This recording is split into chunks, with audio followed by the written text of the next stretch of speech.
Bismillah.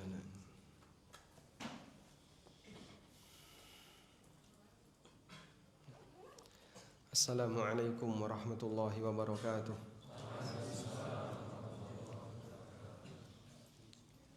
Alhamdulillahi rabbil alamin. Wassalatu wassalamu ala ashrafil mursalin Nabiyyina wa maulana Muhammadin wa ala alihi wa sahbihi ajma'in. Wa ashhadu an la ilaha illallah wahdahu la syarika lah. Wa ashhadu anna Muhammadan abduhu wa rasuluh. Salawatu rabbi wa salamu alaihi wa ala alihi wa ashabihi wa man sara ala nahjihi wa istanna bi sunnatihi ila yaumil qiyamah. Alhamdulillah, puji syukur layak kita haturkan kehadirat Allah. Dialah zat yang mengendalikan hati para hambanya. Allah berikan hidayah kepada siapa saja yang Dia kehendaki. Allah dekatkan kepada Al-Quran dan Sunnah siapa saja yang Dia kehendaki. Sebaliknya Allah jauhkan dari hidayah sesuai dengan apa yang Dia kehendaki. Allah berikan hidayah karena karunia-Nya, dan Allah jauhkan sebagian hambanya dari hidayah karena keadilannya.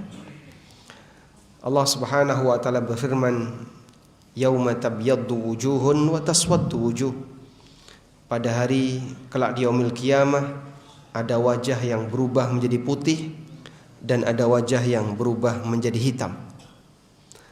Kata Ibnu Abbas radhiyallahu anhuma, Yauma tabyaddu wujuhu ahli sunnati wal jamaah wa taswaddu wujuhu ahli bid'ah wal furqah. Kelak di hari kiamat, wajah ahlu sunnah diubah oleh Allah menjadi putih, sehingga Allah subhanahu wa ta'ala jadikan mereka punya tanda istimewa dan berkumpul sesamanya dengan tanda wajah yang putih. Kita berharap kepada Allah, semoga Allah subhanahu wa ta'ala menjadikan kita termasuk di antara bagian yang dijadikan wajahnya putih oleh Allah. Salawat dan salam semoga selalu tercurah untuk Nabi Agung Muhammad sallallahu alaihi wasallam. Terutama di malam Jumat, kita dianjurkan untuk memperbanyak membaca salawat kepada Nabi sallallahu alaihi wasallam. Dan ahlu sunnah termasuk di antara pionir dalam menyampaikan salawat kepada beliau. Karena setiap kali kita menyebut nama Nabi sallallahu alaihi wasallam, kita mengucapkan sallallahu alaihi wasallam. Ahlu sunnah yang kita maksud adalah mereka yang selalu beriringan dengan hadis Nabi sallallahu alaihi wasallam. Sehingga saat mereka menyampaikan qala Rasulullah sallallahu alaihi wasallam, tidak lupa dia mencantumkan salawat. Disebutkan dalam sebuah hadis, sebagian ulama mempermasalahkan hadis ini, menilai hadis ini tidak valid, dan sebagian menilai hasan. Nabi sallallahu alaihi wasallam mengatakan, aqrabun nasi manzilatan ilayya aktsaruhum alayya salatan. Orang yang paling dekat posisinya denganku kelak di yaumil qiyamah adalah yang paling banyak bersalawat untukku. Kata Ibnu Hibban rahimahullah, ketika beliau mengomentari hadis ini, beliau mengatakan, dan tidak ada manusia yang posisinya lebih dekat dengan Nabi SAW selain ahlul hadis. Karena ahlul hadis, mereka setiap kali mencantumkan nama Nabi atau gelar Nabi, mereka tidak lupa membaca sallallahu alaihi wasallam. Sehingga kalau di Sahih Bukhari ada 7.000 hadis. Setiap penyebutan qala Nabi sallallahu alaihi wasallam, anin Nabi sallallahu alaihi wasallam, berarti di satu kitab ini 7.000 salawat. Bisa lebih. Kemudian dibaca oleh kaum muslimin, dan demikian pula dalam kitab-kitab yang lain. Demikianlah prinsip ahlu sunnah wal jamaah. Mereka adalah pionir dalam menyampaikan salawat. Di kesempatan malam ini kita mau mengangkat tema sabar dalam berpegang teguh dengan sunnah, dan sabar untuk menjadi ahlu sunnah. Menjadi ahlu sunnah itu sampai kapan, Pak? Sampai kapan? Sampai mati. Kenapa kita perlu menjadi ahlu sunnah sampai mati? Pernah satu ketika ada orang yang menceritakan pengalamannya ketika dia bersama Imam Ahmad dalam sebuah perjalanan.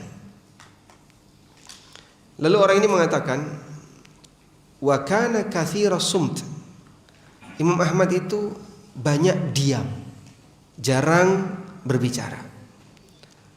Wa idza takallama qala, dan begitu beliau mengucapkan sesuatu yang terucap dari lisan beliau, Allahumma amitna 'alal islami wa sunnah. Ya Allah, wafatkanlah aku dalam kondisi sebagai muslim ahlu sunnah. Demikian pula banyak ulama yang lain, mereka berdoa kepada Allah Subhanahu wa taala agar dimatikan alal islami wa sunnah, sebagai muslim ahlu sunnah. Fa innahu man mata 'ala sunnah mata 'alal khairi kulli. Karena siapa yang mati sebagai muslim ahlu sunnah, berarti dia akan mendapatkan jaminan kebaikan.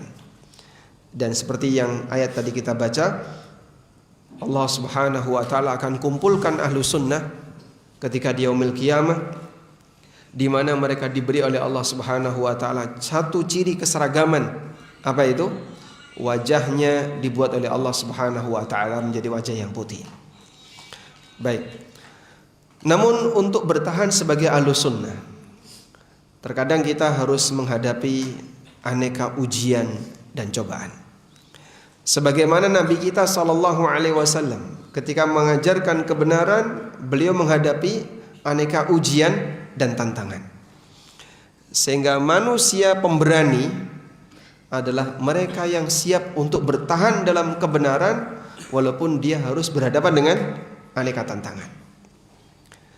Maka asyuja yang sejati, lelaki pemberani yang sejati, adalah lelaki yang siap untuk bertahan dalam kebenaran walaupun dia harus berhadapan dengan aneka tantangan. Seorang muslim dan muslimah yang pemberani, dia siap untuk bertahan dalam kebenaran walaupun dia harus berhadapan dengan aneka tantangan. Karena itu Nabi SAW memberikan motivasi bagi umatnya. Bada'al Islamu ghariban. Islam mulai diajarkan, dianggap sebagai ajaran yang apa? Ghariban, asing. Sesuatu yang asing gimana Pak? Ditentang masyarakat. Kenapa dia bilang seperti ini? Ini gak sesuai dengan ajaran leluhur kami, tidak sesuai dengan kebiasaan kami. Sehingga pertama kali ketika beliau menyampaikan itu, pertentangannya adalah ini tidak sejalan dengan leluhur dan ajaran nenek moyang kami. Bada'al Islamu ghariban. Lalu beliau menyampaikan wa sayaudu ghariban, dan akan kembali menjadi asing. Maka ini salah satu di antara bukti bahwa ketika Islam itu didakwahkan oleh Nabi sallallahu alaihi wasallam dari titik nol dalam keadaan naik ke atas, disebut sebagai ajaran yang asing oleh masyarakat, dan terus dibimbing oleh Allah Subhanahu wa taala sampai wahyu diturunkan secara sempurna. Dan ketika itu jumlah yang mengikutinya makin banyak. Lalu Islam tersebar di mana-mana, sunnah tersebar di mana-mana, dan nanti akan kembali asing. Kembali asing bukan karena pengikutnya yang sedikit, kembali ke asing karena tidak lagi dipelajari di tengah masyarakat, tidak dikenal di masyarakat. Karena itu Nabi SAW ngasih motivasi, fatuba lil ghuraba, maka kebahagiaan, tuba, kebahagiaan lil ghuraba, bagi orang-orang yang dianggap asing. Manhum ya Rasulullah, lalu siapakah orang yang dianggap asing itu ya Rasulullah? Alladzi yuslihu ma afsadan nas, mereka adalah manusia yang memperbaiki bagian yang dirusak oleh masyarakat. Dirusak yang dimaksud di sini adalah dirusak tatanan sosial masyarakat, dirusak ajaran agama masyarakat, sehingga yang bukan ajaran diyakini sebagai ajaran, yang seharusnya sunnah malah ditinggalkan, yang tidak pernah diajarkan malah dipertahankan. Akhirnya diganti-ganti sehingga ajaran itu menjadi rusak. Mereka al-ghuraba disebut oleh Nabi SAW sebagai manusia yang terasing. adalah orang yang memperbaiki sesuatu yang telah dirusak oleh masyarakat. Baik, jamaah dimulakan Allah Subhanahu wa taala, tantangan pertama yang akan dihadapi oleh mereka yang komitmen dengan sunnah, dia akan dianggap sebagai orang yang mengubah budaya. Dia dianggap sebagai orang yang mengubah budaya. Dan ini bukan hal yang pertama di masa sekarang. Artinya kalau misalnya Anda yang mengajak orang untuk mengamalkan sunnah Nabi SAW, mengikuti prinsip jalannya para sahabat, kok dikomentari tidak sejalan dengan ajaran orang tua dulu, tidak sejalan dengan ajaran leluhur kami, dan seterusnya, itu bukan hal yang baru. Bahkan dalam sepanjang sejarah dakwahnya para nabi, ternyata fenomena seperti itu terjadi.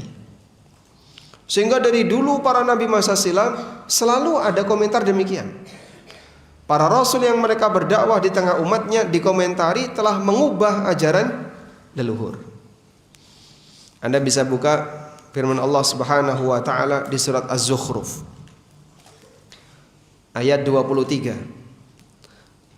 Di surat Az-Zukhruf ayat 23, Allah Subhanahu wa taala berfirman, "Wa kadzalika ma arsalna min qablika fi qaryatin min nadhirin."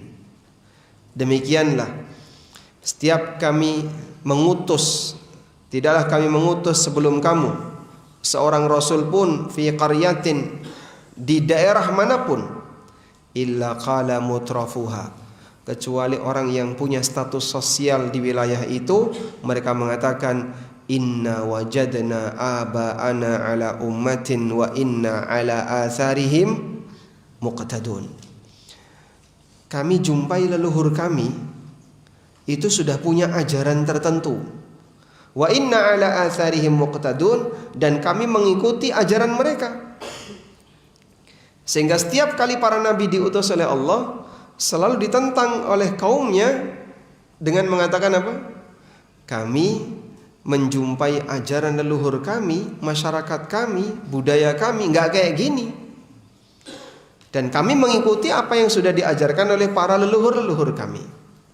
Inna wajadna aba'ana ala ummah. Kami jumpai bapak-bapak kami telah mengikuti ajaran agama tertentu, ajaran ibadah tertentu, wa inna ala atharihim muqtadun, dan kami mengikuti ajaran mereka. Kenapa kau datang membawa yang baru? Ini orang aneh. Sehingga para nabi disebut sebagai orang yang aneh, orang yang menyimpang, gara-gara dianggap dan dituduh mengubah ajaran leluhur. Sehingga disinilah kita bisa lihat pertentangan agama itu dengan budaya. Dari sejarah perjalanan para nabi yang berdakwah yang Allah ceritakan dalam Al-Quran, agama itu ditentang dengan budaya. Kamu bawa seperti ini bertentangan dengan budaya kami, sehingga budayanya dikuatkan oleh mereka, dimenangkan oleh mereka, ajaran agamanya disingkirkan. Padahal yang satu datang dari wahyu, sementara budaya itu buatan manusia. Kita sepakat budaya itu buatan siapa, Pak? Manusia. Sedangkan syariat turun dari Allah melalui wahyu. Maka sangat disayangkan kalau ada orang yang salah dalam memposisikan sehingga budaya dijadikan agama. Berbudaya itu boleh enggak, Pak? Berbudaya itu boleh enggak? Boleh. Boleh atau tidak boleh? Boleh. Syaratnya apa? Tidak bertentangan dengan syariat. Silahkan berbudaya, tapi jangan jadikan budaya sebagai agama. Kesalahan terbesar kenapa orang mengalami penyimpangan bahkan menolak syariat adalah ketika dia junjung tinggi budaya sebagaimana agama. Sehingga ideologinya karena latar belakang budaya, keyakinannya karena latar belakang budaya, bahkan aktivitas amaliyahnya karena latar belakang budaya. Dan seperti ini saling didukung oleh antara satu pemain budaya dengan pemain budaya yang lain. Sehingga yang kita ingkari, yang kita nggak sepakat, jangan jadikan budaya sebagai agama. Berbudaya silakan berbudaya, tapi kalau sampai budaya mengendalikan ideologi Anda, salah. Karena keyakinan tidak boleh berasal dari budaya. Keyakinan itu harus berasal dari wahyu. Misalnya, sebutkan contoh keyakinan yang dia adalah dilatar belakangi oleh budaya. Di Malang banyak nggak? Banyak. Kalau banyak contohnya apa, Pak? Tangan gatel nih, apa tangan gatel? Sajen misalnya gimana? Larung saji. Sehingga kalau pantai selatan tidak dikasih sajen, pripun? Ngamuk. Masya Allah. Apalagi misalnya ada hari-hari sial, sehingga hari ini hari sial, bulan ini bulan sial.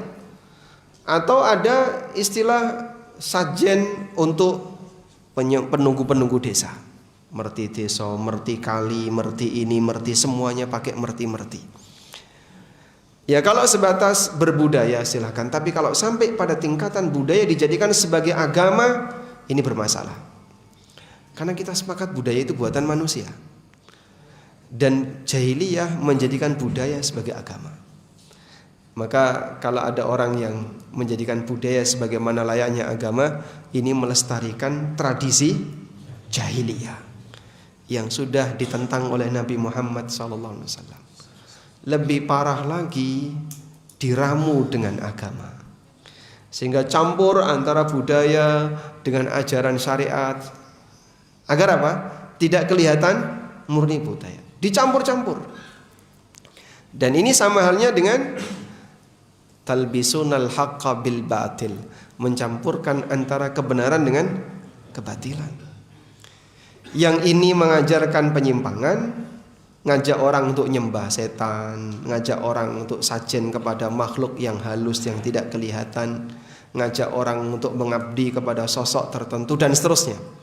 Sementara yang ini datang dari Allah Subhanahu wa taala yang mengajarkan prinsip tauhid, tapi prinsip tauhidnya dibuang, bacaannya yang dipakai. Loh Pak, itu kan la ilaha illallah Pak. Iya, kalimat la ilaha illallah.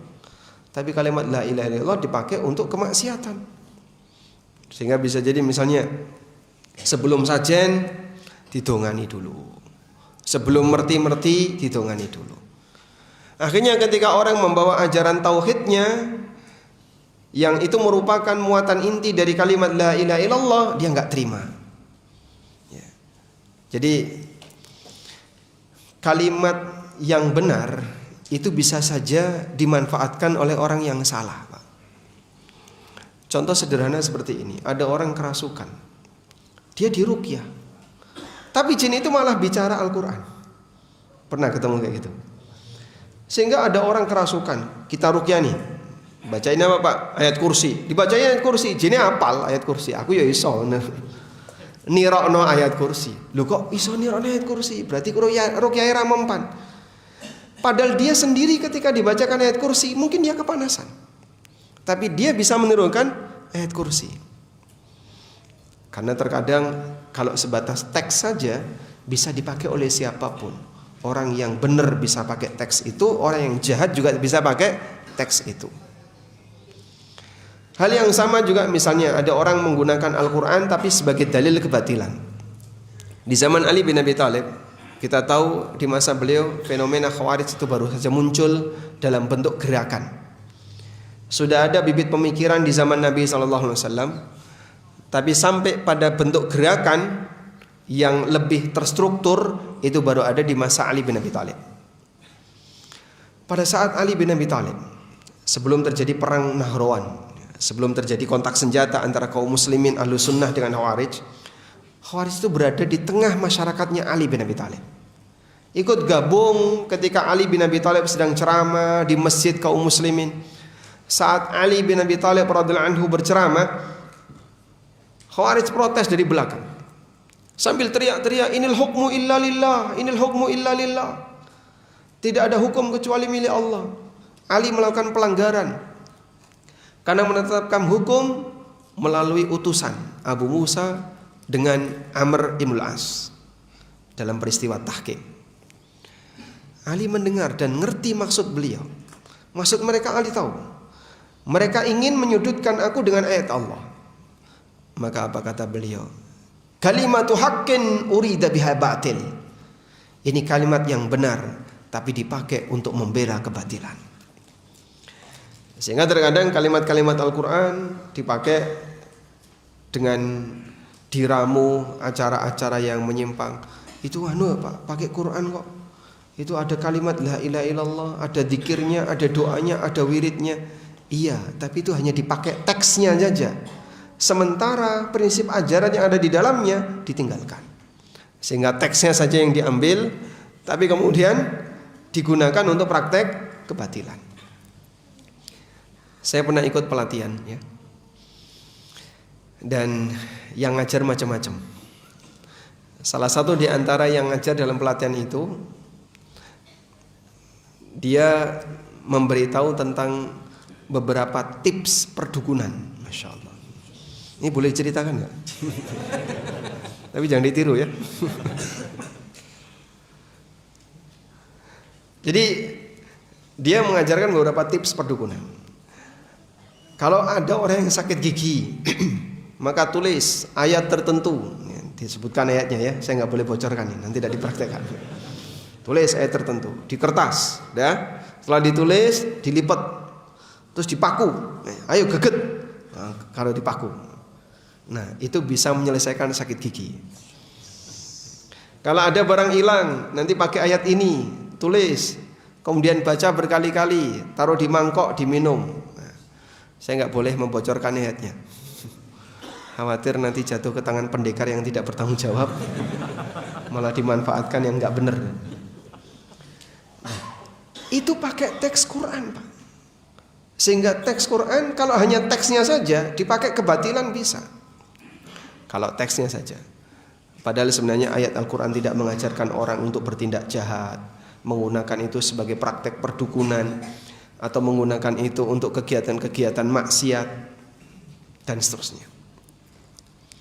Kalau kamu pengen menyerang gedung tertentu, bawa kerikil, baca tarmihim. Nah, gitu ya. Kalau barang-barang tarmihim, nah, nanti gedungnya runtuh. Ya modelnya seperti itu. Sehingga teks Quran tapi dipakai untuk apa? Tujuan perdukunan, tujuan kebatilan. Maka mungkin saja ada orang yang meramu aneka kegiatan budaya yang itu dijadikan sebagai ideologi dan keyakinan, tapi diiringi dengan teks-teks Al-Quran, diiringi dengan bacaan-bacaan wirid dan zikir tertentu. Walaupun ini tidak mengubah status, bahkan sejatinya ini adalah mencampurkan antara al-haq dan al-batil yang dilarang oleh Allah Subhanahu wa taala. Wala talbisul haqqo bil batili wa taqtumul haqqo wa antum ta'lamun. Kau jangan mencampurkan kebenaran dengan kebatilan, yang nanti itu akan membuat kebenaran jadi tersembunyi karena samar kebenaran itu. Wa antum ta'lamun, dan kalian tahu mana yang benar mana yang salah. Baik. Maka teman-teman sekalian, kalaupun Anda misalnya sedang berupaya untuk menjaga sunnah Nabi SAW, menjaga tauhid, barangkali akan bergesekan dengan masyarakat dan dianggap tidak sejalan dengan budaya dan seterusnya. Ini bagian dari ujian dan dari dulu pengalaman manusia yang berdakwah di atas kebenaran selalu bertabrakan dengan budaya. Kalau budaya itu bukan ideologi, misalnya budaya sopan santun, budaya tepo seliro, budaya apalagi Pak, suka menyapa, akrab dengan sesama, ater-ater, gerapyak dengan tetangga, dengan kawan dan seterusnya, silahkan dilestarikan. Kita ikuti itu, bahkan kita dukung, bahkan kita terdepan di sana.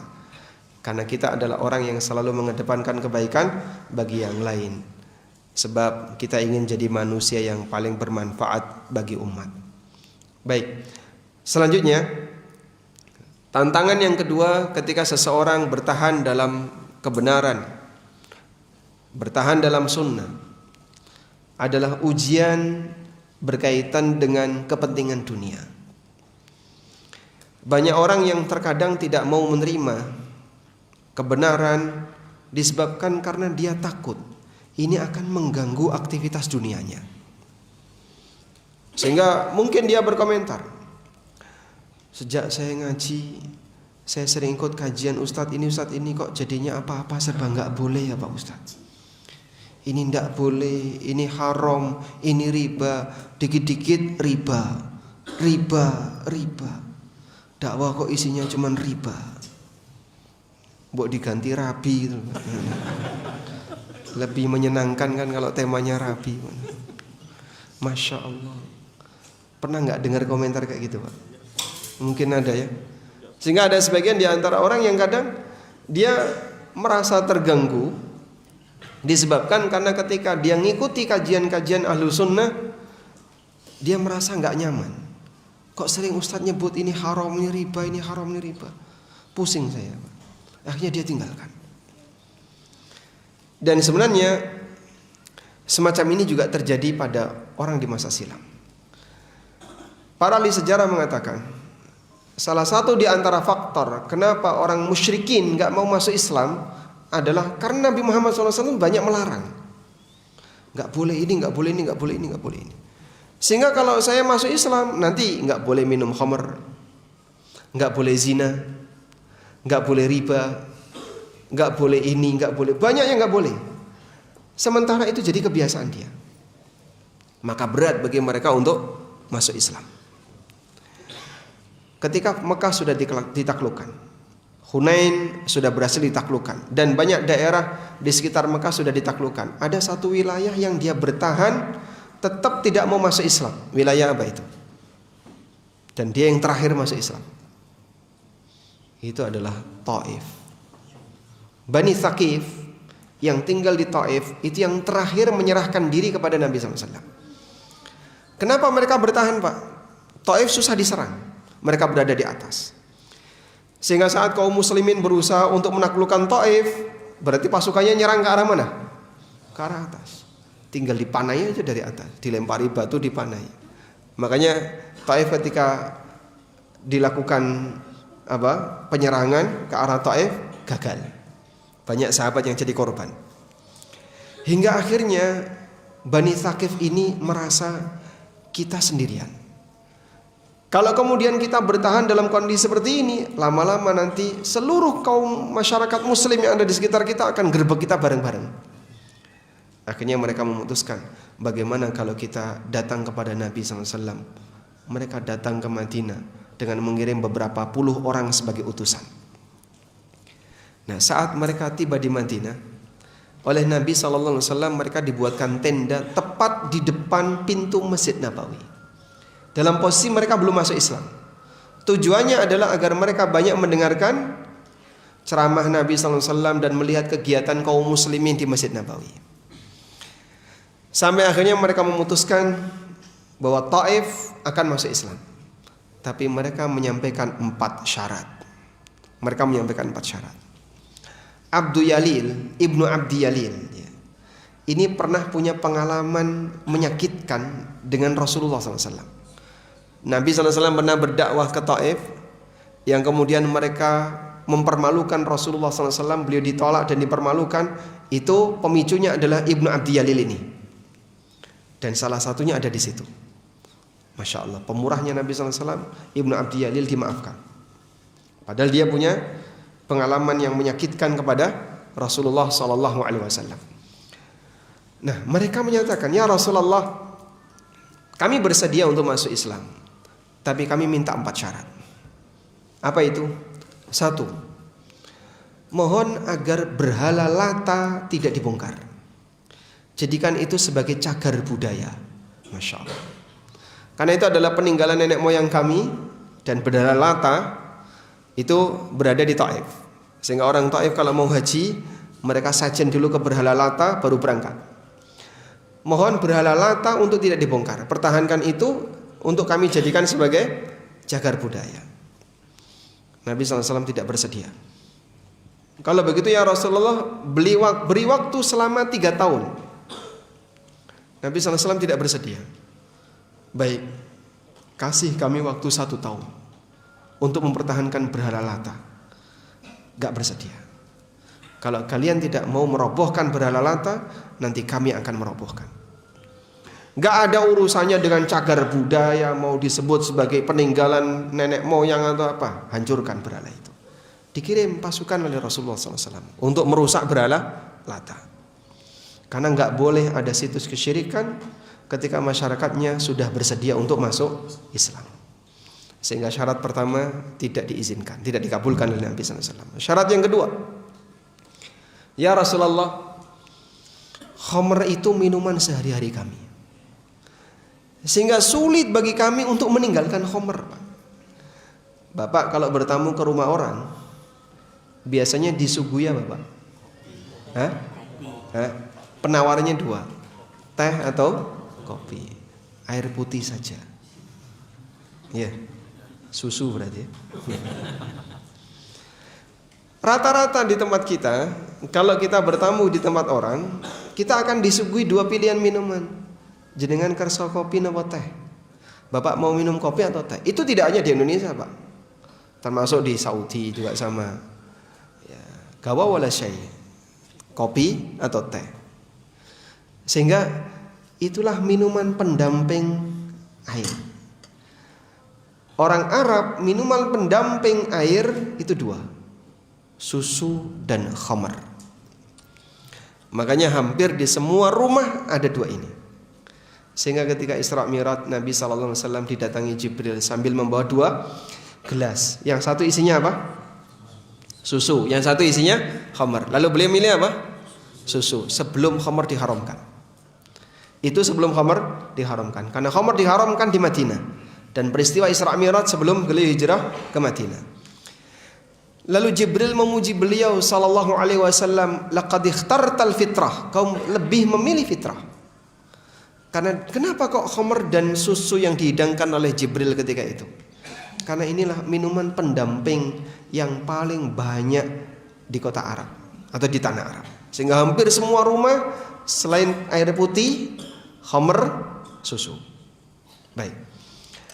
Maka orang Taif minta kepada Nabi SAW, ya Rasulullah, kami gak bisa meninggalkan khamr. Izinkan kami untuk tetap minum khamr.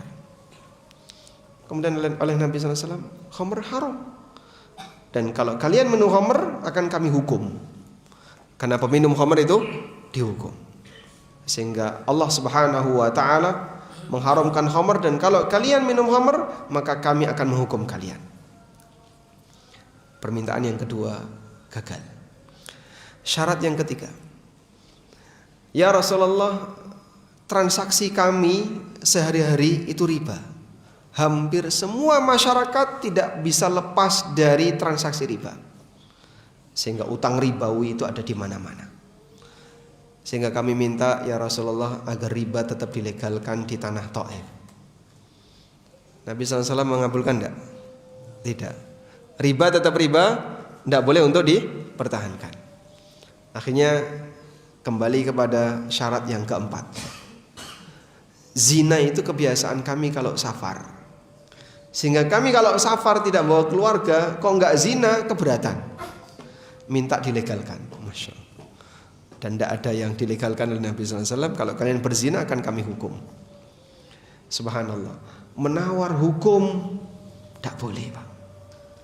Maka kenapa mereka berat untuk masuk Islam? Sebabnya apa? Karena mereka merasa dengan masuk Islam akan ada banyak sekali larangan-larangan yang harus mereka tinggalkan. Dan ternyata suasana seperti itu dialami oleh sebagian kaum muslimin, sehingga mereka tidak mengambil pilihan untuk bergabung sebagai ahlus sunnah. Di kajian itu Pak, semuanya isinya dilarang. Kita lanjutkan setelah adzan Isya. Wassallallahu ala nabiyyina Muhammadin wa ala alihi wa sahbihi wasallam.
Ala Rasulillah wa ala alihi wa sahbihi wa mawalah wa ashhadu an la ilaha illallah wahdahu la syarikalah wa ashhadu anna Muhammadan abduhu wa rasuluh.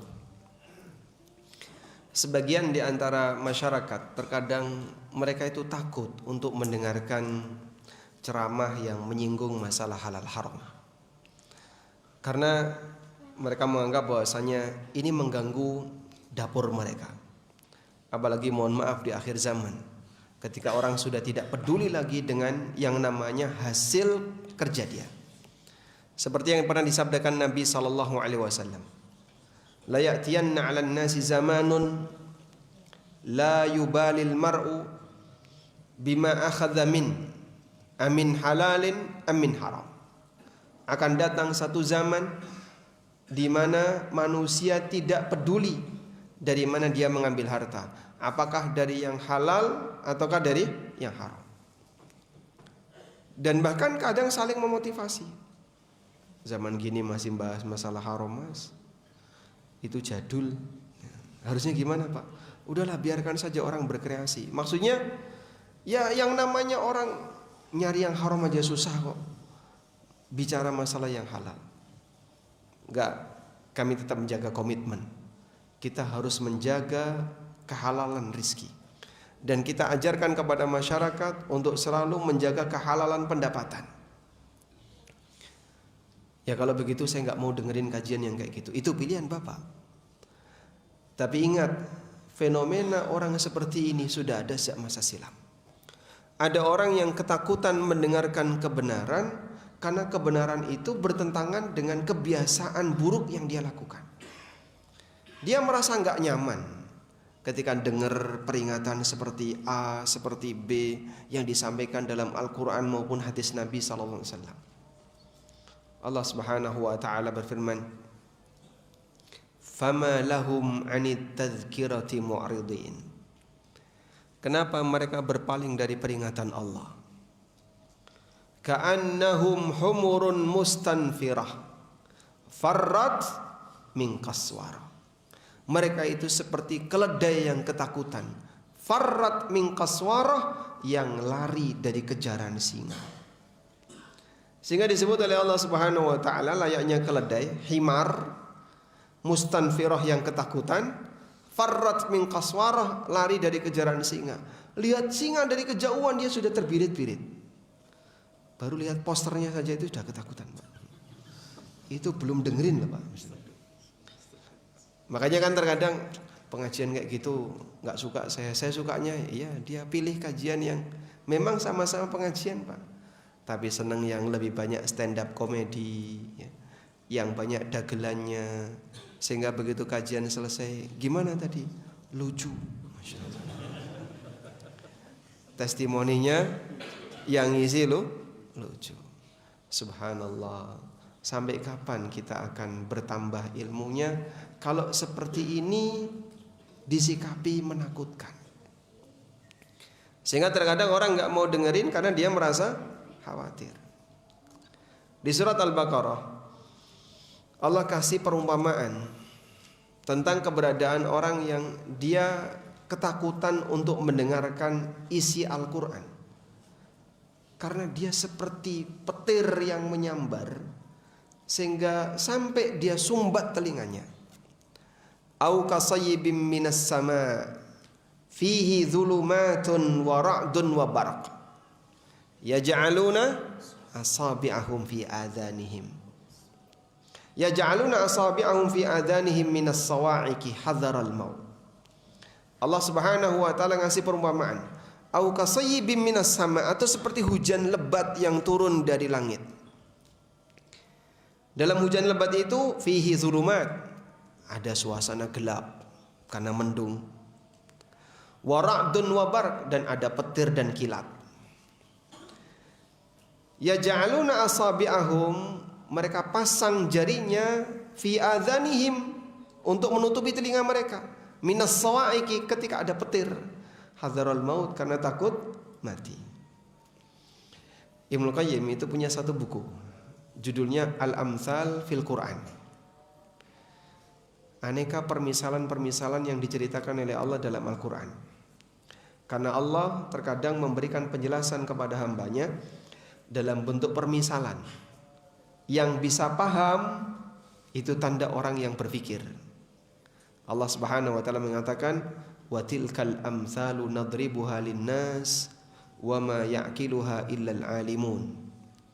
Demikianlah permisalan yang aku buat untuk manusia, dan tidak ada yang bisa memahaminya illal alimun, kecuali yang pinter, yang berilmu.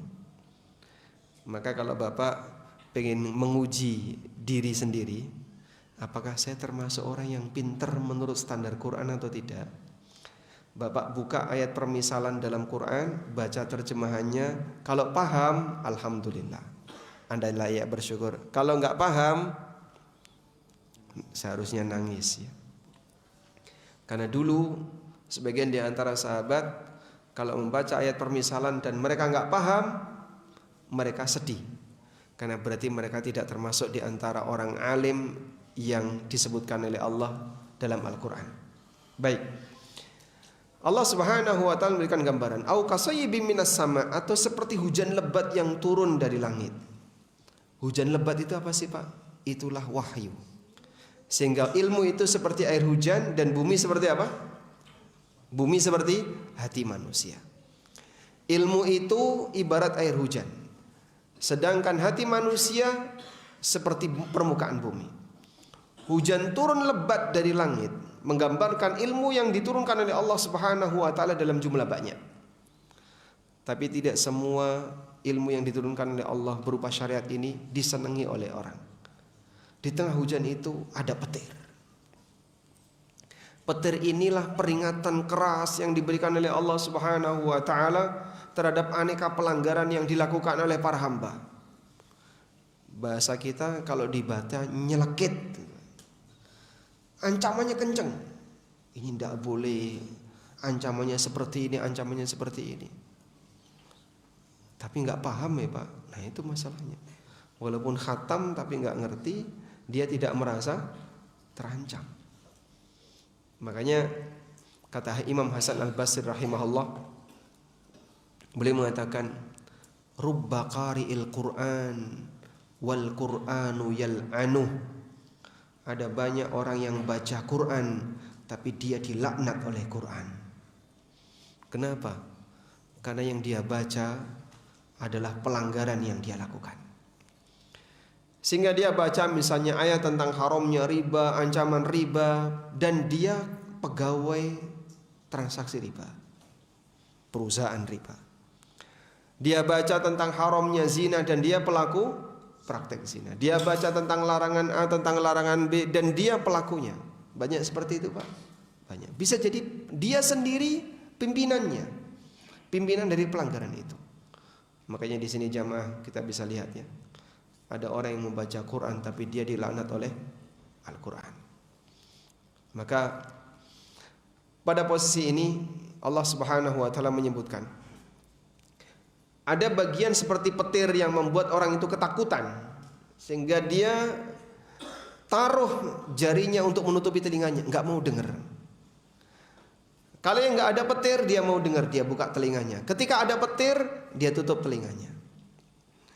Hadaral maut, karena takut mati. Takut mati maksudnya gimana Pak? Takut kehilangan sebagian peluang dunianya, takut ini tidak boleh, takut itu tidak boleh, dan seterusnya. Sehingga dia berusaha untuk menghindar. Sebab orang kalau disalahkan itu merasa nggak aman.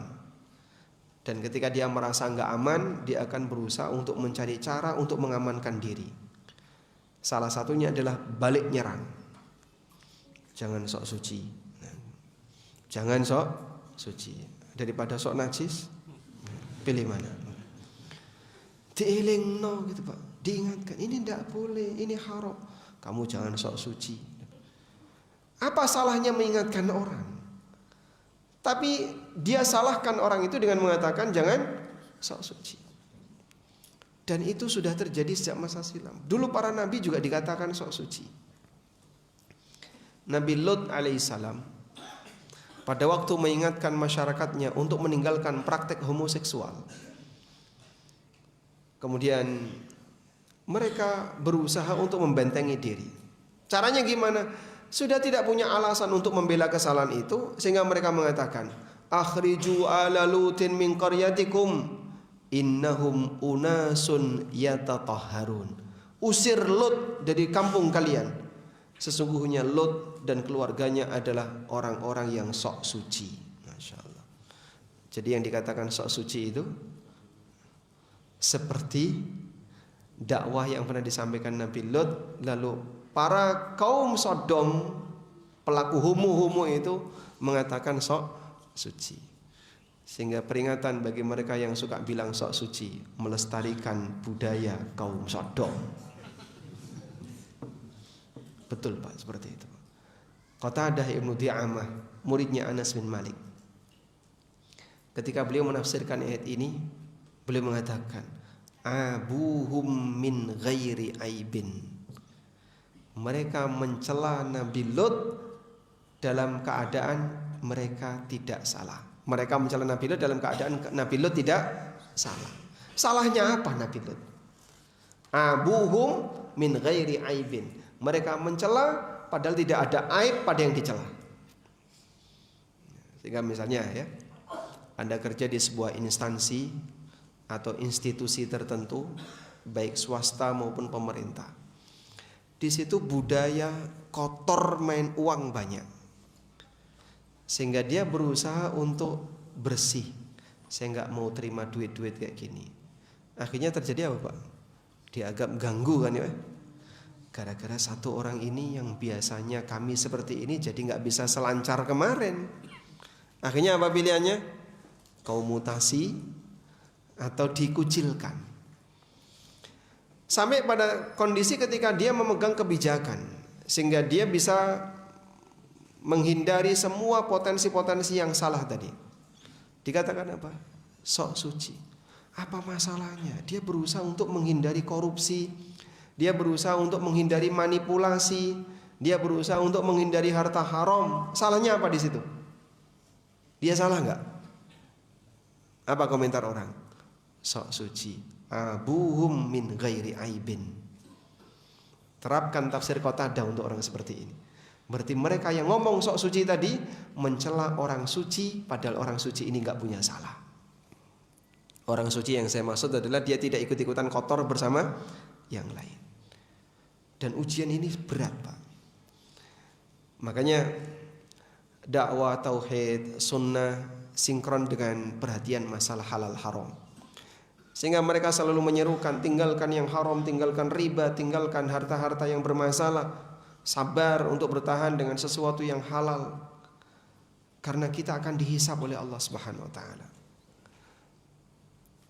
Tapi bagi sebagian orang seperti ini dianggap sebagai benalu masyarakat. Karena apa? Ganggu proses yang terjadi di masyarakat. Gampang menyalahkan. Sebenarnya bukan menyalahkan, kita meluruskan. Ini salah Pak, ini riba, tinggalkan. Kok kamu sok tahu riba? Bukan sok tahu Pak. Kami punya ilmu dalilnya seperti ini. Di sini nggak ada bukunya ya.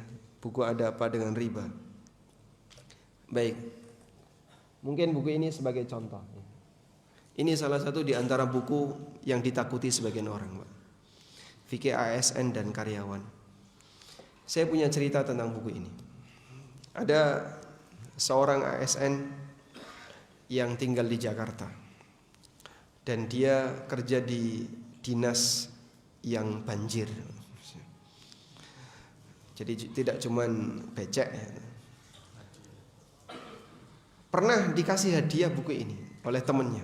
Nah, yang ini buku ada apa dengan riba. Dikasih hadiah buku fikih ASN. Ini silakan kamu bawa gratis. Enggak, saya enggak mau baca. Saya bicara tentang muslim. Kalau non muslim itu urusannya. Ini muslim diajak untuk kembali kepada ajaran agamamu. Dalam ajaran agamamu praktek yang salah seperti itu enggak boleh.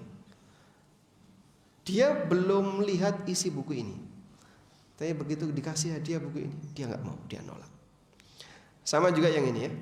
Ada apa dengan riba ini juga termasuk di antara yang ditakuti oleh sebagian orang. Dan di dua buku ini saya sampaikan, di dua buku ini saya tidak pernah cerita horor. Wallahu a'lam. Cuma dia ketakutan untuk baca, belum ngerti isinya lah Pak. Ada ibu-ibu yang bawa buku ini ke rumahnya, ditaruh di meja. Ya tujuannya biar mempengaruhi suaminya yang masih bertransaksi riba. Emosi berat itu suaminya. Kau berani buka buku ini, rumah tanggamu terbakar. Masya Allah. Dia takut membaca isinya. Baik. Sehingga ada fenomena orang ketakutan apa tadi? Mendengar kebenaran, orang ketakutan untuk menyimak sesuatu yang benar karena dianggap itu mengganggu aktivitas yang dia lakukan. Ahlu sunnah berbeda. Ahlu sunnah dia siap untuk membela kebenaran walaupun harus berhadapan dengan aneka tantangan. Dan salah satu di antara tantangan itu adalah dia mungkin akan lebih terbatas ketika mencari pekerjaan, lebih terbatas ketika mencari sumber pendapatan, karena dia ingin berkomitmen membersihkan dirinya dari harta haram. Selanjutnya, tantangan yang lain yang dialami oleh ahlu sunnah adalah tantangan berkaitan dengan motivasi hidup. Motivasi hidup ahlu sunnah itu selalu diarahkan ke akhirat, sehingga hampir semua kegiatan pengajian yang diberikan oleh para asatidzah Ahlussunnah mengedepankan akhirat dan akhirat. Maka saat kita menjelaskan tentang fadhail a'mal, fadilah-fadilah amal, dapat surga, jaminan kebahagiaan di akhirat, diselamatkan dari neraka, itu yang selalu kita kedepankan. Berbeda dengan hadis palsu dan maudhu' atau hadis yang dhaif. Di antara ciri hadis dhaif, kalau menceritakan tentang fadilah-fadilah amal, itu lebih banyak bernuansa dunia. Kalau kau mengamalkan seperti ini, nanti seluruh hajatmu terkabul, dan hajat keluargamu terkabul, rezekimu jadi lancar, jodohmu makin lancar, umurmu makin panjang, dan seterusnya. Begitu Pak ya. Makanya terkadang ada banyak sekali amalan-amalan yang itu sama sekali nol putul, tidak ada dalilnya. Tapi motivasi yang dibangun dalam amalan itu apa? Mendapatkan kesejahteraan dunia. Dapat ini, dapat ini, dapat ini. Itu ciri-ciri amal yang berasal dari hadis palsu atau hadis maudhu'. Tapi kalau yang berasal dari hadis-hadis sahih, sebagian besar, kebanyakan mengarah kepada motivasi akhirat. Makanya jemaah, ketika kita memotivasi orang untuk sedekah, sebagaimana Nabi SAW ketika memotivasi masyarakat untuk sedekah, apa motivasinya? Lebih kepada nuansa akhirat. Ittaqun nar walau bisyikkit tamrah. Takutlah kamu kepada neraka walaupun dengan secuil kurma. Jadi motivasi sedekah, motivasinya apa? Takut neraka. Ketika Nabi SAW mendakwai para wanita, seusai beliau khutbah Id di depan seluruh jamaah, lalu Nabi SAW mundur mendekat kepada jamaah wanita. Kemudian beliau menyampaikan ceramah khusus para wanita. Ya ma'syaran nisa, tasaddaqna, wahai para wanita, rajin-rajinlah bersedekah. Fa inni ra'aitukunna aktsara ahlin nar. Karena aku lihat kalian itu kebanyakan penduduk neraka. Jadi beliau ketika memotivasi orang untuk sedekah, diarahkan ke mana, Pak? Takut neraka, untuk nebus kesalahanmu, nebus dosamu. Seperti itu motivasi yang dibangun oleh Ahlus Sunnah. Nah, motivasi seperti ini enggak kelihatan. Kapan Pak? Yo nanti pengen surga, nggak bisa sekarang. Sehingga karena nggak kelihatan, ketika diajarkan kepada masyarakat tidak sehebat ketika motivasinya motivasi duniawi. Iki nggo tombo, ini untuk barokah, ini untuk ini biar rezekinya makin lancar, ini bisa jadi obat dan seterusnya. Itulah motivasi dunia. Kita tidak mendidik masyarakat dengan motivasi duniawi, kegiatan ibadah tapi dipakai untuk motivasi duniawi. Sehingga banyak orang yang terkadang ngejar motivasi duniawi. Misalnya Pak, air yang sudah bercampur dengan bacaan dzikir, air dzikir dijual, air dzikir dibagi-bagikan dan seterusnya ya. Sehingga dia datang terkadang hanya untuk nyari air. Kenapa Pak? Ini sudah banyak terkena dzikir. Maka karena banyak terkena dzikir, sehingga air ini menjadi air mujarab. Kalau ruqyah kita sepakat, salah satu di antara metode ruqyah adalah menggunakan media air. Bapak gunakan air, bacakan Al-Fatihah, kemudian diminumkan ke anaknya atau diminum sendiri, silahkan. Karena salah satu di antara media untuk ruqyah air.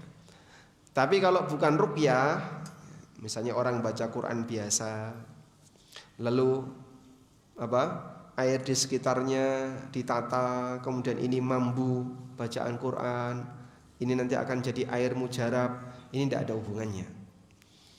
Jika benda yang sering terkena paparan bacaan Quran menjadi benda sakti dan mujarab, maka yang paling sakti adalah mikrofon Masjidil Haram. Nah, ini kan setiap hari kena langsung ya. Dipakai untuk sholat taraweh 1 juz. Tapi nggak ada orang yang ngalap berkah pakai mikrofon masjid. Ada nggak Pak? Pernah nemu Pak? Baik. Ya kalau mau ruqyah silakan.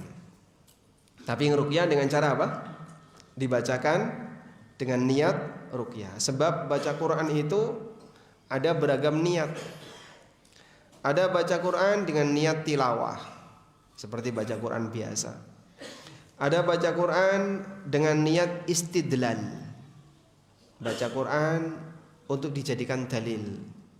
Seperti Nabi SAW berkhutbah, lalu beliau mengatakan qala ta'ala, Allah berfirman seperti ini, wa qala ta'ala, dan Allah berfirman seperti ini.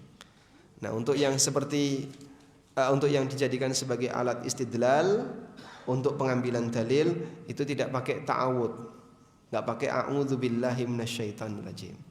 Maka dalam riwayat khutbatul hajah yang disebutkan oleh Ibnu Mas'ud, Nabi SAW ketika mengutip ayat nggak pakai a'udzubillahi minasyaitonirrajim, karena tidak sedang tilawah, tapi sedang istidlal, menggunakan ayat sebagai dalil.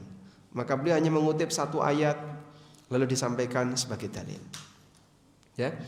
Kemudian ada yang bacaan Quran dengan niat untuk ruqyah, maka dia berfungsi sebagai bacaan ruqyah.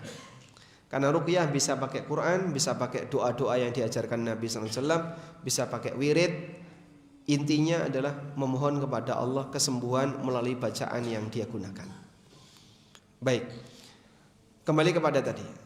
Sehingga motivasi ahlu sunnah dalam menyampaikan sesuatu lebih banyak mengarahkan masyarakat untuk kembali kepada akhirat, jaga keselamatan akhirat. Termasuk saat kita mengajarkan pendidikan tentang meninggalkan yang haram, karena kita mengajarkan kepada umat kesadaran hisab. Bapak akan dihisab, nanti semua akan dihisab, sehingga akan memunculkan kehati-hatian pada diri seorang hamba. Nah, orang tidak seneng Pak yang kayak gini Pak. Senengnya gimana? Senengnya yang gampang-gampang, ojo meden-medeni wong to Pak. Menggembirakan, jangan menakut-nakuti orang. Bukan menakut-nakuti, tapi kita ingin membangun kesadaran. Yang lebih parah ajaran permisif. Ajaran permisif itu gimana? Orang dibuat nyaman dan santai karena sudah ada yang menjamin. Tenang saja ya. Nanti Bapak kalau sudah sampai di akhirat bilang saya adalah muridnya Kanjeng Sinten. Nah, tak tunggu di pintu surga. Masya Allah. Ada nggak kayak gitu Pak? Itu kan awalnya ada di mana? Di ajaran Yahudi, ajaran Nasrani. Awalnya di. Sehingga orang Nasrani merasa nyaman karena dia sudah ada sang juru selamat. Antara yang sregep datang ke tempat ibadah dan yang malas datang ke tempat ibadah, hasilnya sama. maka antara yang rajin dan yang tidak rajin hasilnya sama. Dan itu yang membuat banyak di antara mereka yang lebih milih ya, ngapain datang, enggak tekau juga nanti akan dijamin oleh sang juru selamat. Akhirnya gimana? Tidak ada larangan di sana. Semuanya serba boleh, mendem boleh, zina juga boleh. Aneka praktek pelanggaran diperbolehkan. Karena mereka tidak punya istilah dilarang. Sebab nanti kalaupun mereka melanggar, maka nanti akan diselamatkan oleh sang juru selamat. Nah, seperti ini mau dibawa ke tengah kaum muslimin. Sehingga ada yang bilang, nanti bilang saja kamu adalah anggota Ormas A, muridnya Kanjeng Sinten, muridnya Kiai Sinten, dan seterusnya. Nanti akan ditunggu oleh yang bersangkutan di pintu surga. Beberapa sekte sufi kan kayak gitu ya. Dia menjamin para pengikutnya, yang penting kamu berbaiat, nanti kau akan saya selamatkan ketika di akhirat. Dengan syarat baiat kepada imamnya. Subhanallah. Akhirnya apa? Orang menggantungkan dirinya kepada yang lain. Contohnya Pak, ya buat apa rajin-rajin? Toh nanti juga sudah ada yang menjamin. Karena dia sudah merasa ada yang menjamin, akhirnya dia nggak serius. Dan lebih parah lagi saat dia melanggar, melakukan maksiat, dia merasa aman sebab dosanya sudah ada yang nanggung. Beda dengan prinsip Quran. Quran mengajarkan gimana? Wa allaisa lil insani illa ma sa'a. Seseorang tidak akan mendapatkan pahala kecuali dari hasil yang telah dia usahakan. Quran mengajarkan bagaimana? Kullu nafsin bima kasabat rahinatun. Setiap jiwa akan tergadai dengan amal perbuatannya sendiri-sendiri. Kau tidak bisa menggantungkan kepada yang lain. Kau dihisap sendiri, bukan dihisap atas nama ormas. Al-Quran mengajarkan wala taziru waziratun wizra ukhra. Seseorang tidak bisa menanggung dosa orang lain. Kalau kau berdosa, kau yang bertanggung jawab. Tidak bisa ditanggung oleh orang lain. Seperti itu pendidikan yang diberikan oleh Quran. Sehingga pendidikan seperti ini mengajarkan orang untuk perhatian kepada masing-masing. Perbuatanmu kau akan dihisap. Tidak bisa diselamatkan oleh yang lain. Ada yang aneka keyakinan diselamatkan oleh nasab, diselamatkan oleh keturunan, jalur keturunan, diselamatkan oleh kelompok dan seterusnya. Itu semuanya enggak benar. Fatimah radhiyallahu anha dipanggil oleh Nabi sallallahu alaihi wasallam, "Ya Fatimah binta Muhammad, salimim mali ma syi'ti." Wahai Fatimah bintu Muhammad, kau boleh minta apapun hartaku yang kau inginkan.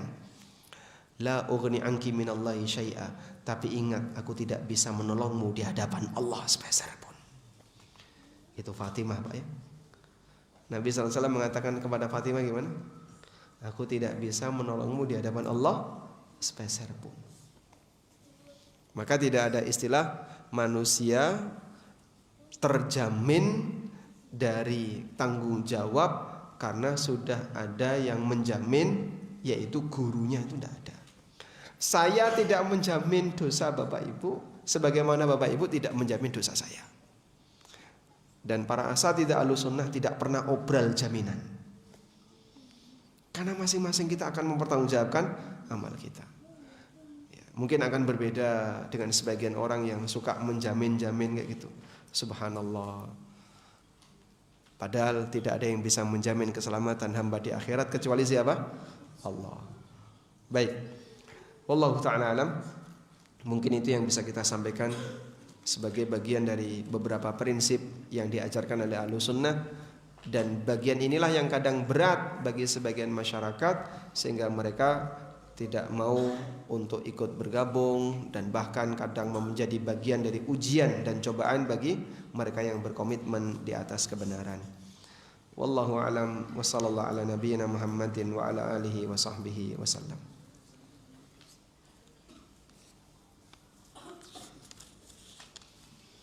Bismillahirrahmanirrahim. Kita buka. Ya, di sini Anda nuliskan bismillah, nanti tolong panitia dijaga baik-baik biar tidak kebuang ke tempat sampah. Makanya mungkin kalau ngirim pertanyaan tidak perlu pakai bismillah ya. Karena nanti ini akan dibuang di tempat sampah. Kalau enggak akan ngerepoti panitia jadinya. Assalamualaikum. Waalaikumsalam. Apa yang sepatutnya ada di pikiran tatkala mengetahui hal sunnah? Apa yang sepatutnya ada di pikiran kami tatkala mengetahui hal sunnah, agar kami bisa termotivasi dan bersungguh-sungguh dalam mengamalkan. Karena pernah kami mendengar bahwa sunnah ada yang pengertiannya dari ahli hadis, ahli fikih, dan seterusnya. Baik. Kata sunnah dalam pembahasan kita di sini adalah ajaran Nabi Sallallahu Alaihi Wasallam. Berkomitmen di atas sunnah maksudnya adalah komitmen di atas ajaran Nabi Sallallahu Alaihi Wasallam. Sebagaimana yang disampaikan oleh Imam Al-Barbahari, al-Islamu huwa sunnah, was sunnatu hiyal Islam. Islam itu sunnah, sunnah adalah Islam. Sehingga para ulama memahami istilah sunnah itu maksudnya adalah ajaran agama, ajaran Nabi Sallallahu Alaihi Wasallam. Ya walaupun sunnah dalam perkembangannya dipakai dalam cabang ilmu yang lain. Kalau dalam cabang ilmu fikih, sunnah itu perintah yang tidak wajib. Sunnah itu adalah perintah yang tidak wajib. Sebab perintah ada dua, ada perintah wajib dan ada perintah yang tidak wajib. Sedangkan dalam ilmu usul fikih, sunnah itu dipahami semua yang bersumber dari Nabi Sallallahu Alaihi Wasallam yang bisa dipakai dalil. Semua yang bersumber dari Nabi Sallallahu Alaihi Wasallam yang bisa dipakai dalil. Maka dalam ilmu usul fikih, sunnah cakupannya berkaitan dengan kepentingan usul fikih terhadap sumber dalil. Sedangkan dalam ilmu hadis, sunnah dipahami semua yang berasal dari Nabi Sallallahu Alaihi Wasallam, baik yang bisa dipakai dalil maupun yang tidak bisa dipakai dalil. Yang tidak dipakai dalil contohnya apa Pak? Kebiasaan beliau, ya. Adab-adab yang beliau ajarkan. Sehingga itu tidak ada kaitannya dengan ahkam, tapi lebih kepada masalah adab. Nah, untuk kajian hadis, sunnah itu cakupannya paling luas. Semua yang berasal dari Nabi Sallallahu Alaihi Wasallam itu sunnah. Sudah? Namun yang dimaksud dalam kajian ini, kata sunnah adalah ajaran Nabi Sallallahu Alaihi Wasallam atau ajaran Islam itu sendiri.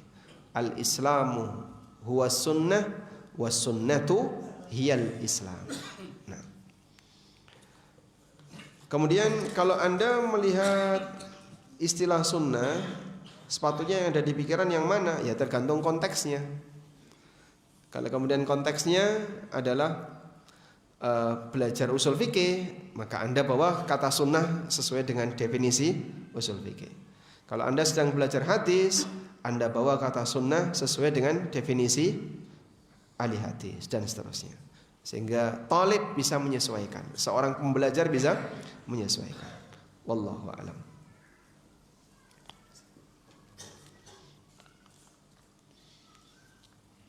Assalamualaikum. Waalaikumsalam. Saya baju hijrah. Hijrah dari mana ke mana ini? Dan keluarga besar masih belum menjalankan sunnah. Dan saya berharap keluarga besar saya bisa kuat dalam sunnah. Apakah boleh saya sampaikan sesuatu kebenaran kepada mereka yang tentunya mereka pasti menentangnya? Dan dengan berdoa saya juga sudah melaksanakannya agar Allah memberikan hidayah untuk keluarga besar saya. Bagaimana sebaiknya yang harus saya lakukan? Baik. Pilihannya dua,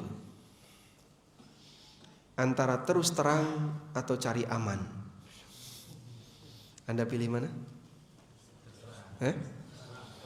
Terus terang dan cari aman. Ya kita nggak bikin masalah sebenarnya kan. Kita nggak bikin masalah. Cuman terkadang orang terus terang itu pahit rasanya bagi mereka yang nggak seneng dengan itu.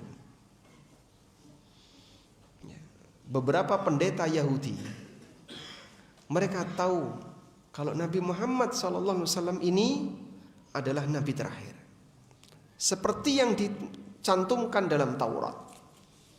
Dan seluruh Yahudi itu sepakat akan ada Nabi terakhir pasca Isa, sebagai Nabi penutup akhir zaman. Sudah? Karena mereka sudah membaca itu. Nah, saat Nabi Muhammad SAW datang, mereka nggak mau terima. Alasannya apa? tidak berasal dari Bani Israel. Karena nabi yang terakhir ini berasal dari bangsa Arab. Padahal nabi yang berasal dari Arab itu cuma 4. Sebutkan. Nabi yang berasal dari Arab hanya 4. Angkat tangan dulu. Nah, Ibrahim, Ismail, Ishak, Yakub, Yusuf, Ayub. Nabi yang dari Arab cuma 4, silakan. Ibrahim, Ismail, Soleh, Muhammad, Salah, Hud, Soleh, Nabi Muhammad SAW. Satu lagi, insyaallah. Satu lagi dapat hadiah. Hah? Enggak jadi, Pak. Hud, Soleh, Nabi Muhammad alaihi wassalatu wassalam. Satu lagi.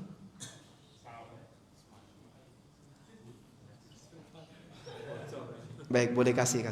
Insyaallah. Satu lagi. Nah. Syuaib. Baik. Melengkapi jawaban dapat hadiah. Ada 4 nabi yang berasal dari Arab. Hanya 4 ini. Yang dikatakan Nabi Muhammad SAW ketika ditanya oleh Abu Dzar. Wa arba'atun minhum minal Arab. Hudun wa Saleh wa Syuaib wa nabiyyuka hadza. Hud, Saleh, Syuaib dan nabimu ini. Baik. Jadi mereka iri dengan Nabi Muhammad SAW yang berasal dari selain Bani Israel. Karena biasanya nabi itu dari Bani Israel. Akhirnya mereka tahu kebenaran, tapi mereka tidak berani terus terang. Kenapa nggak berani terus terang? Karena kalau berani terus terang nggak aman. Maka pilihannya terus terang atau cari aman. Mereka pilih cari aman. Makanya dalam Al-Quran itu banyak sekali celaan-celaan yang diarahkan oleh Allah Ta'ala kepada para pendeta-pendeta Bani Israel. Karena itu mereka lah penjahat di kalangan Bani Israel. Dengan sebab mereka banyak orang yang tidak mau beriman kepada Nabi Muhammad SAW. Ngasih pengaruh buruk bagi orang lain. Sebab mereka dianggap dia ini kan orang yang sudah membaca Taurat, yang katanya dalam Taurat sudah ada cerita tentang Nabi terakhir. Berarti kalau Muhammad bukan Nabi terakhir yang dimaksud dalam Taurat, berarti Muhammad pendusta. Nah, gara-gara siapa? Para pendeta-pendeta pembohong pendusta ini dari kalangan Bani Israel. Akhirnya banyak orang yang tidak mau beriman kepada Nabi Muhammad SAW di kalangan Yahudi. Maka pilihannya tadi, kalau sampai mereka berani terus terang, mereka kehilangan pengikut. Abdullah bin Salam salah satu di antaranya. Sehingga sahabat Abdullah bin Salam yang dulu pendeta Yahudi, saat beliau masuk Islam itu kan diam-diam. Saat masuk Islam kan diam-diam. Sampai ada orang yang datang ke masyarakat Yahudi tanya, menurut kalian Abdullah bin Salam itu gimana orangnya? Oh, huwa khairuna ibnu khairina. Dia itu orang terbaik kami, tokoh masyarakat kami, keturunan dari tokoh-tokoh kami. Begitu Abdullah bin Salam datang, asyhadu an la ilaha illallah wa anna muhammadar rasulullah. Apa kata mereka? Huwa syarruna ibnu syarrina. Dia penjahat di kalangan kami, orang yang paling jelek di kalangan. Langsung berubah. Subhanallah. Makanya mereka enggak berani untuk terus terang, karena lebih milih cari aman. Nah, sekarang Anda dalam tantangan itu. Anda pilih mana? Terus terang atau cari aman? Baik, kita tidak sedang cari masalah, cuman menyampaikan prinsip yang tidak sejalan dengan kebiasaan anggota keluarga dan seterusnya. Ya memang sedikit beresiko, namun kita sampaikan dengan cara yang lebih rapi, tertata, tidak terlalu ekstrim, agar mereka bisa lebih menerima. Caranya gimana, Pak? Gunakan teori, tips. Ini mujarab sekali. Nabok nyileh tangan, masya Allah. Maksudnya bagaimana Pak nih, Pak? Tidak harus Anda sendiri yang menyampaikan. Kasih saja di grup WA misalnya cuplikan kajian A, cuplikan kajian B, tapi jangan yang terlalu ekstrim ya. Ya misalnya yang kira-kira geser mereka dikit lah. Kalau nggak bisa geser 5 meter, ya geser 5 cm. Sehingga mungkin dari kajian itu muncul rasa senang. Wah, saya kalau sama ustadz ini cocok. Akhirnya kecocokan itu bermula, lama-lama dia akan terbawa pelan-pelan sampai akhirnya alhamdulillah dia menerima semuanya. Ya, itu pintar-pintarnya Anda untuk mengatur strategi bagaimana caranya mempengaruhi orang. Alhamdulillah di negara Indonesia, alhamdulillah ya, bagian dari nikmat yang Allah berikan untuk masyarakat Indonesia. Negara ini untuk urusan akidah dan ibadah memberikan kelonggaran bagi para penganutnya. Untuk urusan ibadah dan akidah itu memberikan kelonggaran bagi para pengikutnya. Kalau Bapak tinggal di Afghanistan, ngasih penjelasan tauhid itu tidak boleh, Pak. Bicara kata tauhid, anti syirik di sana itu berbahaya. Langsung diciduk itu, Pak. Itu di Afghanistan, Pak. Kalau orang bilang negara pejuang, banyak jihad-jihad, iya tampilannya, Pak. Tapi akidahnya, apa akidahnya? Klenik. Jadi mereka senang pakai jimat, orang-orang di sana ini. Maka mereka nggak senang dengan kata tauhid, anti syirik, anti jimat, itu nggak senang mereka. Sehingga kemarin sudah ada resmi pengumuman dari negara, kitab at-tauhid nggak boleh masuk. Kitab at-tauhid nggak boleh masuk. Di Malang boleh nggak diajarkan itu? Belajar kitab at-tauhid boleh nggak? Bebas, Pak. Dan di Indonesia Anda mau mengajar fikih pakai mazhab apapun bebas. Mau mazhab Hanafi, mau mazhab Syafi'i, mau mazhab Maliki, terserah. Di Indonesia, alhamdulillah. Di salah satu negara bagian Malaysia sudah menyatakan mazhab resmi daerah ini Syafi'i. Jadi kalau Bapak sholat subuh nggak kunut, kriminal. Melanggar undang-undang itu, pelanggaran, bisa ditangkap dia. Harus, karena di negara ini semuanya harus Syafi'i. Subhanallah, di tempat kita nggak ada keharusan seperti itu. Makanya di tempat ini kalau kita mengajarkan kebenaran terbuka sangat longgar. Sehingga saya berani bicara seperti ini di depan umum pakai live ANB channel.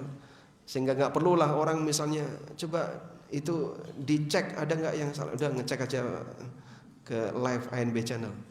Karena yang kita sampaikan kebenaran, disampaikan secara terbuka di depan banyak orang, bisa dicek, jejak digitalnya ada. Sebab kita tidak sedang cari masalah, tapi kita menyampaikan kebenaran. Lain halnya kalau orang menyampaikan sesuatu dengan rahasia, tersembunyi, hanya khusus untuk anggota, yang lain nggak boleh ikut, tertutup dan seterusnya. Ini salah satu di antara tanda kalau dia sedang menyampaikan kebatilan. Umar bin Abdul Aziz pernah mengatakan, "Idza ra'aita ar-rajula yatanajawna fi dinillah dunal ammah fa'lam annahu ala ta'sisid dhalalah." Kalau kau lihat ada orang sedang menyampaikan agama Islam tapi dengan cara tersembunyi, tidak mengajak masyarakat umum, ketahuilah bahwasanya dia sedang menyampaikan kebatilan.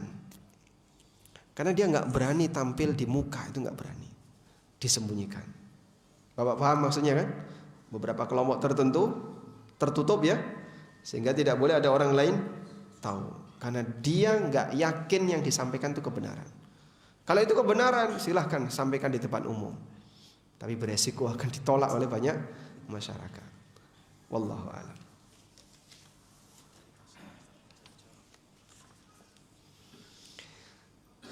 Dari Pandaan, Pasuruan, jauh ya? Jogja lebih jauh. Apakah boleh kita membuat kebun aneka buah dengan bermacam-macam buah dengan jumlah tidak terlalu banyak, namun tujuan dari pemasarannya bukan pada penjualan buah tapi sebagai wisata? Insya Allah tidak masalah ya. Nah, di sini dalam kurung untuk selfie. Anda jangan sediakan pojok selfie.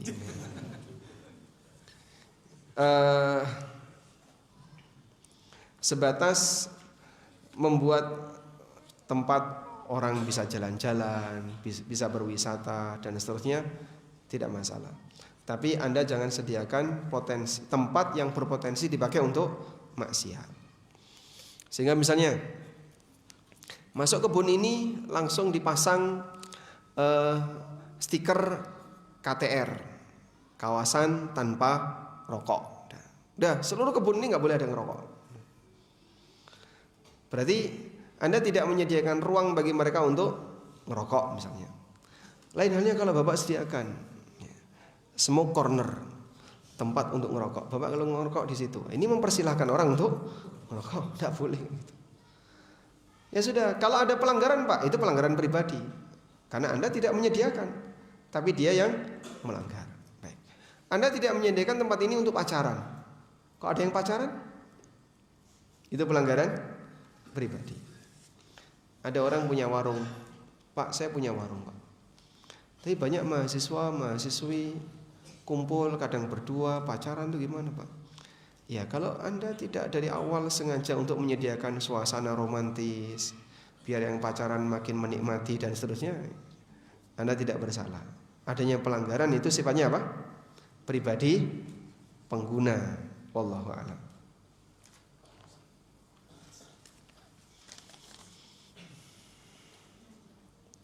Assalamualaikum warahmatullahi wabarakatuh. Waalaikumsalam warahmatullahi wabarakatuh.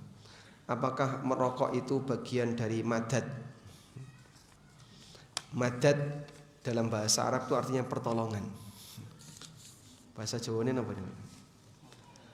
Madad artinya apa madad? Menghisap sesuatu yang menyebabkan kecanduan. Moh limo itu kan apa saja Pak? Main, maksudnya apa? Judi ya. Jadi maling, terus medok, zina, terus mabuk, madad. Madad itu apa? Mabuk dengan madad kan beda ya. Madad itu apa madad? Candu. Maksudnya narkoba.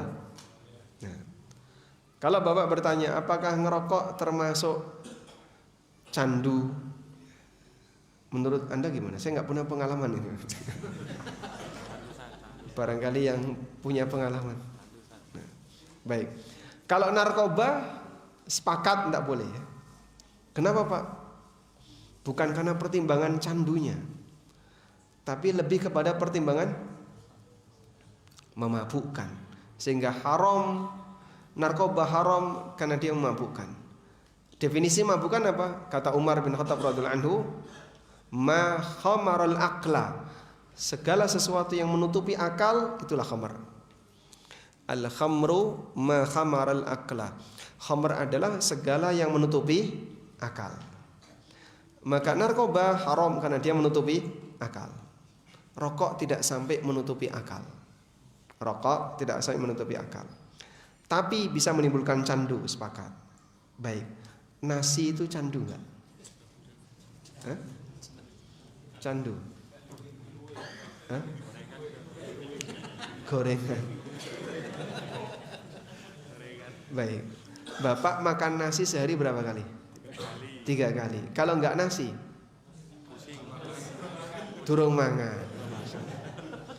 Mbok telo sekilo nek durung sego, durung mangan. Berarti kalau orang seperti ini ya, saya kecanduan nasi, itu benar gak? Weteng Jawa. Kecanduan nasi. Apakah kemudian nasi jadi haram gara-gara itu? Boten. Baik. Terus gimana Pak standar halal haram di sini? Semua orang sepakat rokok itu bahaya. Sampai pun perokok juga tahu kalau ini bahaya. Maka kalimat yang tertera di rokok dan tidak ada yang mengingkari, rokok membunuhmu. Tidak ada makanan apapun yang tulisannya kayak gitu ya. Ada nggak Bapak jajan makanan yang ada tulisannya kayak gitu selain rokok? Seblak membunuhmu. Ada? Ada makanan apa yang Bapak beli terus ada tulisan membunuhmu itu? Selain rokok? Tidak ada. Dan perokok tidak emosi ketika diberi peringatan kayak gitu. Gak bener ini, coret. Demo para perokok untuk menghapus kalimat rokok membunuhmu. Padahal itu di mana-mana. Dan itu jadi syarat orang boleh iklan rokok. Sehingga iklan rokok apapun harus ada peringatan rokok membunuhmu. Cuman perokok nggak bisa baca. Bisa baca atau nggak baca? Masya Allah. Nah terus gimana itu Pak? Ya kalau ini memberikan madarat dan madaratnya lebih besar daripada sisi manfaat, maka statusnya haram. Karena Nabi SAW mengatakan la darara wa la dirar. Tidak boleh membahayakan diri sendiri maupun orang lain. Wallahu a'lam. Sampai jam berapa kita? Terakhir Ustaz. Assalamualaikum waalaikumsalam. Bagaimana kuat bersabar dalam mengajak keluarga kembali dalam ketaatan? Kerap saat saya mengajak saudara kandung saya untuk sholat dan ada saja alasan yang diutarakan sehingga saya jadi berat hati dalam mengajaknya. Nah, keberuntungan bagi orang yang mengajak itu apa jemaah? Saat yang diajak itu mau ngikuti, maka yang mengajak dapat pahala seperti orang yang melakukannya. Ad-dalu 'alal khair kafa'ilihi. Orang yang menunjukkan kebaikan, maka dia mendapatkan pahala seperti pelaku kebaikan itu. Luar biasa. Sehingga Nabi SAW ngasih motivasi kepada Ali bin Abi Thalib. Anda perlu perhatikan, yang ngasih hidayah bukan kita, tapi Allah. Kita hanya menyampaikan, bukan memberi hidayah. Hati ada di tangan Allah. Hati hamba ada di tangan Allah. Sementara kita hanya bisa menyampaikan, ngajak orang. Kamu lakukan ini, kamu lakukan ini, kamu lakukan ini. Ketika dia melakukannya dan dia mau menerima melakukan itu, walhamdulillah. Kalaupun dia menolak, bukan urusan kita. Tanggung jawab dia dengan Allah Subhanahu wa taala. Maka saat kita mengajak orang lain untuk berbuat baik, sholat atau menjalankan kewajiban yang lainnya, kemudian dari ajakan kita Allah kasih hidayah. Apa kata Nabi sallallahu alaihi wasallam? Li ayyahdiyallahu bika rajulan wahidan khairun laka min humrin na'am. Andaikan Allah ngasih petunjuk kepada seseorang disebabkan karena dakwahmu, kita hanya ngasih tahu, dan itu menjadi sebab dia dapat hidayah, lebih baik daripada kendaraan mewah. Onta merah itu ontanya kuat, nurut, makanya mahal. Sehingga nyaman dipakai tunggangan karena nurut dan kuat, sehingga dipakai perjalanan jauh enak, maka harganya mahal. Dari sinilah jemaah keberadaan orang yang dia mendakwai orang lain, mengajak orang lain kembali kepada jalan yang benar ya, itu hanya sebab. Yang ngasih hidayah Allah. Maka memang melelahkan, tapi pahalanya besar. Wallahu a'lam. Walhamdulillahi rabbil alamin. Baik, selanjutnya bagi-bagi hadiah. Yang dari Pasuruan tadi angkat tangan. Yang dari Pandaan. Yang dari luar, di luar, masya Allah. Baik, boleh di pintu situ Pak. Nah, sudah punya buku ini belum? Belum. Mau buku ini Pak? Pertanyaannya. Siap.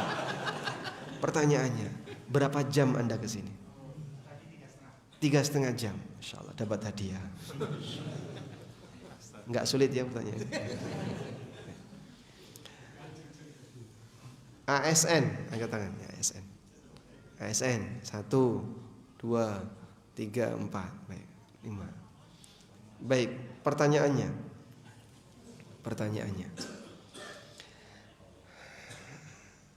Sebutkan akad yang berlaku bagi ASN. Akad apa yang berlaku dalam kegiatan ASN?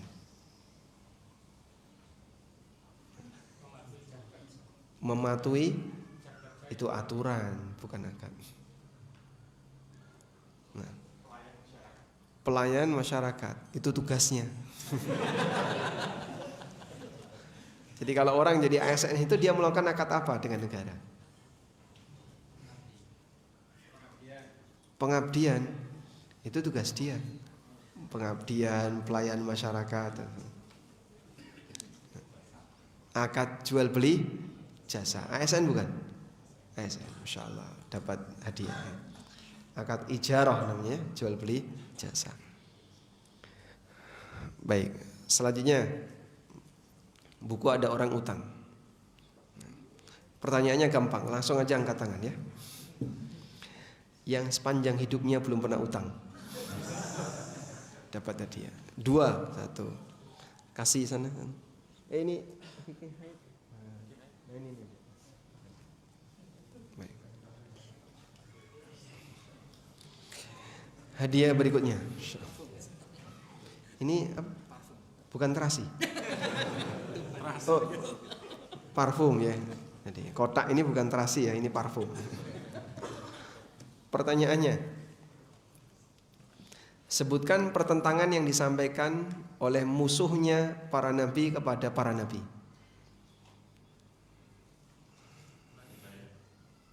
Angkat tangan dulu. Angkat tangan dulu.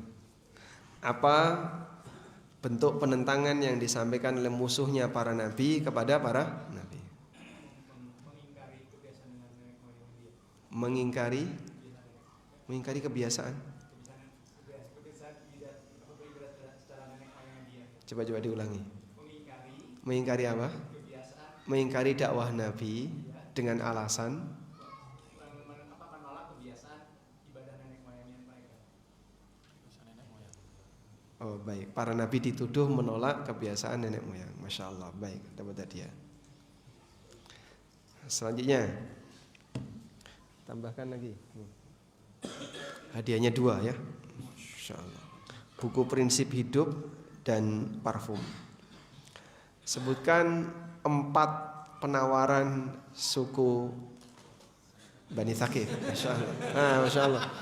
Oh, Bapak mau jawab? Bukannya panitia? Apa saja satu? Berhala. Berhala itu maksudnya apa? Bangun berhala saja. Membangun berhala? Jadi monumen. Mempertahankan. Yang kedua? Apa khomar, kebiasaan khomar. Kebiasaan khamar maksudnya apa? Kebiasaan minum khomar tidak dihapus. Dihalalkan minum khamar. Riba. Dihalalkan riba. Ya, dan zina. Masya Allah. Baik, dapat hadiah. Ya. Selanjutnya, jelaskan alasan orang tidak mau mendengarkan kebenaran. Nah, silakan. Yang pertama karena bertentangan dengan tradisi atau adat istiadat. Bertentangan dengan budaya. 1. Yang kedua kepentingan duniawi. Karena mengganggu kepentingan duniawi. Yang ketiga, Yang ketiga tadi orientasi atau cita-cita akhirat kalau kita itu, kalau mereka duniawi. lebih mengedepankan cita-cita orientasi akhirat sehingga tidak kelihatan ya. Baik, Masya Allah, dapat hadiah. Baik. Mana? Buku pengantar fikih jual beli dan harta haram. Pertanyaannya, sebutkan 3 contoh harta haram.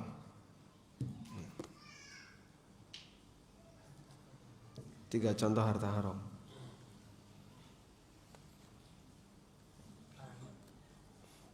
Tiga contoh harta haram. Silakan. Hasil mencuri. Hasil menipu. Hasil korupsi. Hasil manipulasi. Bukan itu yang saya maksud. 3 jenis harta haram. Riba. Dolim kalau penipuan ya. Saya baik terhitung dolim. Oke, satu lagi. Tadi sempat saya singgung. Pencuri itu dolim. Riba. Baik Bapak. Namanya apa? Goror. Horor kok. Goror ya. Baik. Selanjutnya Ini enaknya pedagang di pasar ada nggak sini? Pedagang pasar? Ada pedagang pasar? Nggak ada. ASN semua ini. Pegawai semua. Bapak pedagang pasar? Pengirim kelapa. Baik, pertanyaannya. Sebutkan rukun jual beli. Rukun jual beli, kan sehari-hari Bapak jual beli kan, ngirim kelapa. Sebutkan rukun jual beli. Ada barang, ada uang.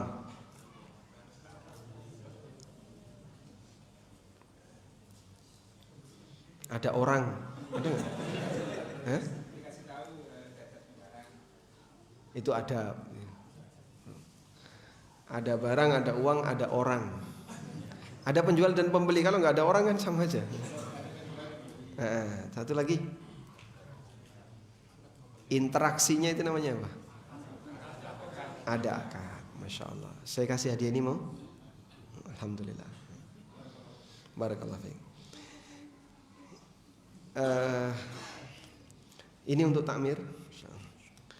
Ini untuk panitia akhwat fikih haid. Karena kalau ikhwan nanti bingung nerimanya ya. Ini untuk panitia. Alhamdulillah sudah selesai. Baik, mudah-mudahan apa yang kita bahas ini bermanfaat. Wassallallahu ala nabiyyina Muhammadin wa ala alihi wa sahbihi wasallam. Wa akhiru da'wana alhamdulillahi rabbil alamin. Wassalamualaikum warahmatullahi wabarakatuh.